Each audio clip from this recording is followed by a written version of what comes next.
En la mañana también bueno, y hace unos momentos otro senador, que por cierto, esto de los senadores del PRD, luego lo comentamos. Hay un nivel de la mayoría de los senadores del PRD que es para llorar. Sí, claro. Oí hace un rato a uno de ellos, lo vi y tenía 5 minutos el señor para exponer, para argumentar por qué quería proponer la discusión de la reserva de un artículo. Y entonces, pues, tú supones que va a argumentar a favor de lo bueno que es lo bueno que es su propuesta y explicarla. Uh-huh.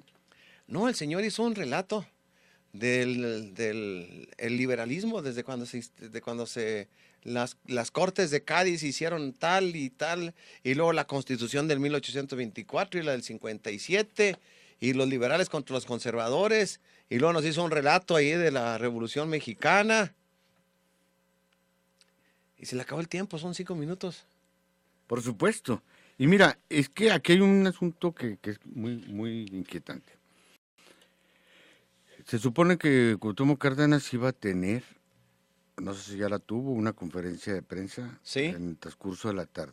A mí me interesaba ver qué es lo que iba a plantear, porque es evidente. Si quieres te leo algunas cosas que dijo hoy. Es importante. Dijo, Petróleo Mexicano no está quebrado, para empezar. Estamos de acuerdo en eso. Dijo que la iniciativa energética que se avaló hace unas horas, fue y fijó su postura. Dice, hemos tenido gobiernos desnacionalizadores por más de 30 años, sin interés en la sociedad civil y con consecuencias que vamos en declive al ceder soberanía al desarrollo autónomo a intereses que no son del país.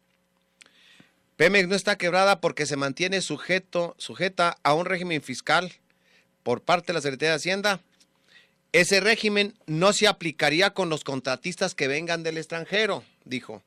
Luego, que se hiciera como una votación libre sobre este tema, la Voz Popular se opondría a la privatización del petróleo mexicano. Yo me parece que dice que no están dispuestos a escuchar, y además informó que ha sostenido pláticas con el panista Diego Fernández de Ceballos, ¿quién lo iba a decir? Donde dice existen coincidencias en el sentido de que el petróleo debe estar en manos del Estado. Dice cosas que ahora sus compañeros de partido están moviendo en sentido contrario, dijo refiriéndose a Diego Fernández. Tratar de esconder lo que se quiere hacer, entregar este recurso a extranjeros.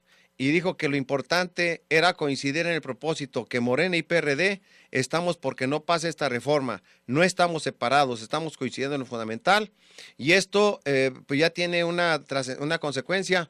El secretario general del Comité Nacional del PRD está en estos momentos en el cerco que puso Morena, que encabeza Martí Batres, en ausencia de Andrés Manuel López Obrador, y entonces ya están participando de manera conjunta por lo menos formalmente, dirigentes del PRD y los dirigentes de Morena.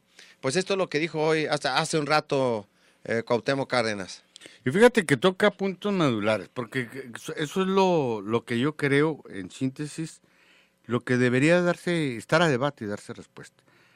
Tanto Cuauhtémoc como Diego Fernández de Ceballos han planteado un esquema, sí de apertura, sí de modernización, incluso apertura a la inversión extranjera, pero regulada, que no ponga en riesgo efectivamente la propiedad del petróleo. Porque una cosa es que tú hagas un contrato con cualquiera para, pues no sé, para trabajar conjuntamente algo, sí, a que le sea la propiedad, ¿verdad? Esas son dos cosas, por sentido común, vamos a deducir.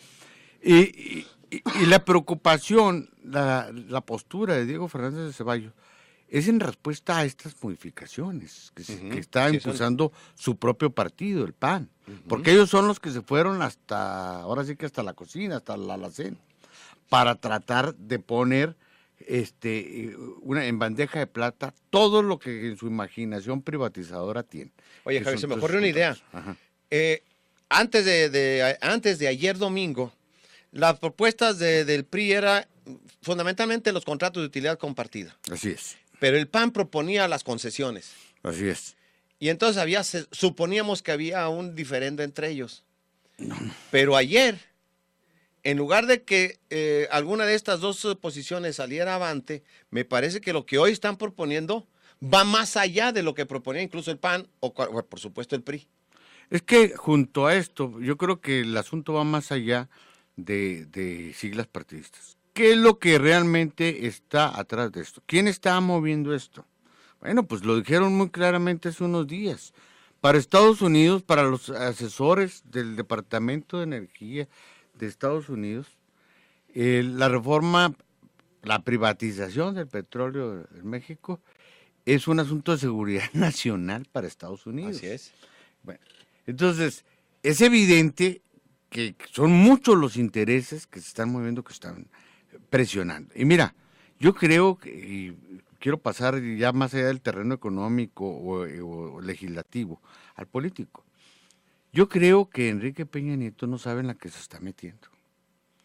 Es decir, está quedando en una situación de rehén otra vez, que se supone es uno de los propósitos del Pacto por México, de restablecer el Estado de Derecho, ¿verdad? Darle el peso que tenía el Estado frente a los poderes fácticos. Sí. Llámense televisivos, llámense económicos, llámense narcotráfico, llámense como se llamen. Bueno, esto es una rendición ante esos poderes fácticos. Absoluta. Total. Entonces, los poderes fácticos globales. Así, globales, de la globalización. No, ya no solo los nacionales, sino los del esquema del mundo. El del pensamiento único. Exactamente. Entonces, del capital financiero, de las grandes transnacionales, etcétera. Ya ni siquiera de los gobiernos. Esto va más allá. Entonces, ¿qué es lo que implica esto? Bueno, pues una abdicación. Ya no solo una desnacionalización, como dice Cárdenas, que hemos vivido en los últimos 30 años, sino una abdicación de un mandato en aras de esos intereses privados. Es decir, esto es sumamente peligroso. Lo que está en riesgo es eso, ¿verdad? En términos de soberanía, no solo en las áreas estratégicas, sino incluso soberanía política, porque hay un sometimiento, vamos a decirlo así, del Estado mexicano a poderes muy fuertes que van a dejar en una situación de alta vulnerabilidad al país.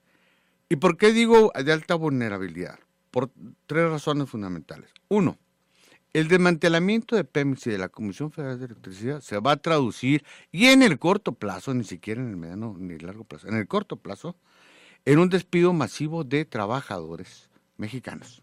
Las empresas transnacionales, la Shell, Schoenberg, todas las que vengan y algunas de las cuales ya están operando en México. Desde hace rato. Yo te pongo un ejemplo donde una hija mía trabajó como ingeniera y me decía, papá, todos los trabajadores y técnicos son venezolanos, de los que se vinieron cuando allá huyendo de Hugo Chávez. De Hugo Chávez cuando la expropiación petrolera. Ajá. Entonces los contratos son esos.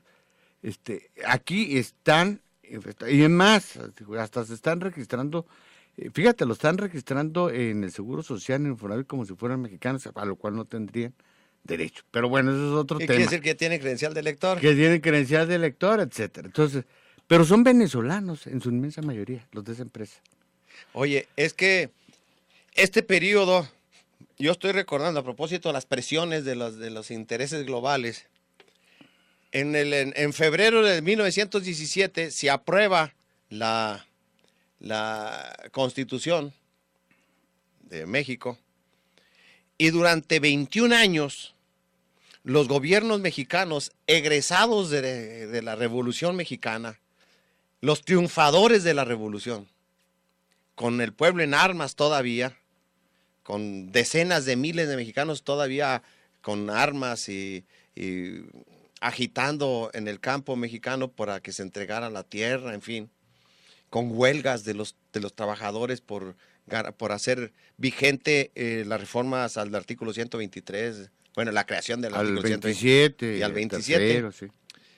Pero durante 21 años, los gobiernos revolucionarios, no pudieron poner en vigor lo que el artículo 27 establecía acerca del petróleo, gracias a la presión y a la fuerza de las empresas petroleras establecidas en México. Así es. Bueno, me parece que aquellas eran de caricatura frente a la presión y al poderío, ya no de las empresas petroleras, que finalmente hoy en la actualidad forman parte de conglomerados financieros, y aquello de las 7 hermanas, que así se les denominaba a las empresas petroleras, esas desaparecieron como los grandes poderíos internacionales, y ahora son poderosísimos grupos financieros. Y es lo que quiero aterrizar esta idea. Porque si aprobamos estas reformas, vamos a hacernos víctimas de una cosa que hemos elogiado mucho en materia de derechos humanos, que los tratados internacionales firmados por México obligan al mismo nivel que la Constitución, y por tanto los diferendos entre el Estado mexicano y las empresas que obtengan contratos, licencias, serán resueltos en las Cortes de Nueva York. No se van a dirimir en México ni en los términos constitucionales ni nada. Por eso la propuesta me parece muy sensata de Cuauhtémoc y de Diego Fernández Ceballos, de que esto de que el petróleo es propiedad de la nación y que es imprescriptible, inalienable, quede plasmado en la Carta Magna, porque cuando menos es un argumento hasta para un litigio internacional. Vamos a un corte comercial, para que quede como se decía antes, en los derechos de los campesinos, de los solicitantes de tierra, con sus derechos a salvo. Sin tierra, pero con derechos a salvo, ¿no?